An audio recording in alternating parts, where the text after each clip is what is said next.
Good morning. It is great to have you all here in person and online. We're so thankful that we have this ability to do this now, where even though we're not all in the same room, that we can all still worship together. So as we begin worship, why don't we all stand?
Well, good morning. It's good to see all of you this morning. You can have a seat this morning. I want to welcome all of you to our in-person worship service here at Aldersgate.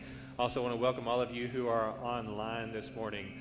I am Pastor Dustin, in whom Christ dwells and delights.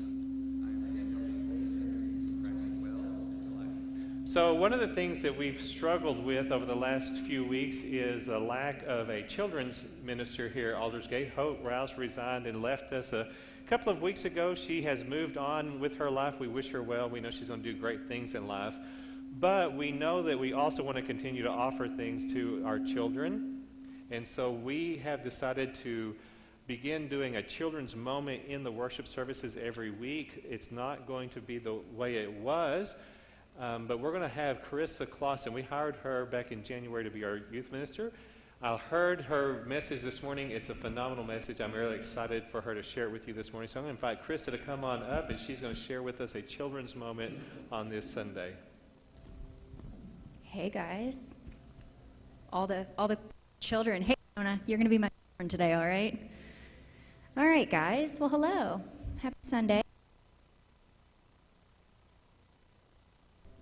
No? Yes. Oh, I told it really close to my mouth, and I don't like sounding this loud. Over. There we go. I'm going to stand right here.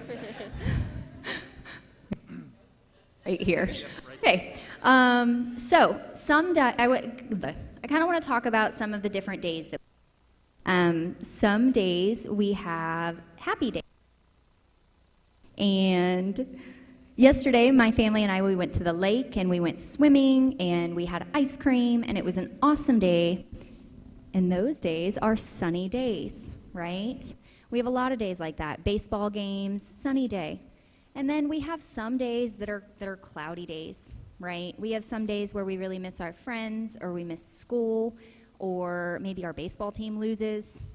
Maybe our siblings won't stop driving us crazy, right? So we have cloudy days too. And sometimes when I feel all of these things, disappointment, sadness, I feel like big, fat, heavy raindrops are falling on my head, right? So maybe somebody that we love has said ugly things to us or hurt our feelings, big, fat raindrop. We missed our baseball game because of coronavirus, big, fat raindrop, right? And it can be overwhelming and it can be sad to have so many cloudy days. But here's the thing. Jesus is always there when we don't see him. He is always the light. The sunshine is always shining through, even if we don't see him, right? And just like the sunshine, but it's there on a cloudy day that we can't see, Jesus is always there, and his light is always shining through. And does anybody know, Jonah, I'm looking at you. Does anybody know what happens when we have a rain cloud and rain coming up, and then all of a sudden the sun comes? What comes up? What? Happiness. What does happiness look like in forms of weather? A rainbow, right. A rainbow. So this rainbow is God's promise to us that it's going to get better. This rainbow is God's promise to us that we can't see him sometimes, but he's always there, and he's coming. And so I want to encourage you guys to think about some of the sad days, the cloudy days that you've had lately or that you may be having, and just know that God's promise for us, he's there, he's shining, and he's right around the corner. Okay, so we're going to say a quick prayer, quick children's prayer. All right, go and bow your heads. Dear Jesus, we just want to thank you for the promise of a rainbow and the promise of sunshine always being there. Please help our hearts always look for you, even on cloudy days, even on rainy days, and just help us through all of this. Thank you. Amen. Yeah, good job. And she does middle school and high school, so good job. Good, Carissa. Elementary's weird. And I can say that because I have all elementary kids, so I can say that. That's hard. That's a hard. Good morning. I am Lisa Alexander. I am on staff here at the church, and we just want to welcome you to this place. Whether you are visiting us for the first time here or online, we just hope that you feel welcome in this space today. And we are just thankful that y'all are here with us. I have just a few announcements. We will not be coming forward to take communion, and so we have placed baskets around the room. So for those who want to give any tithes and offerings, you can find a basket and place it in there.